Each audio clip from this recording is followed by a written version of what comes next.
দিয়ে একটা কাজের মেয়েকে পাঠাইছেন, খাদ্দামাকে, কৃতদাসীকে পাঠিয়েছেন এক বাটি খাবার দিয়ে, তরকারি দিয়ে ধরেন। তো ভালো বুড়া রান্না করেছেন, রসুলের জন্য পাঠাইছেন।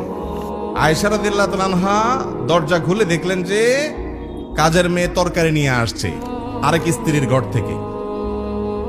এই টাইমে যে কোনো মানুষই, যে কোনো মহিলারই মাথা গরম হওয়ার কথা। আমার বাসায় আজকে উনি থাকবে, আমি যা খাওয়াবো, তুমি আবার ওখান থেকে এক বাটি দিয়ে ভালো হওয়ার চেষ্টা করতেছো।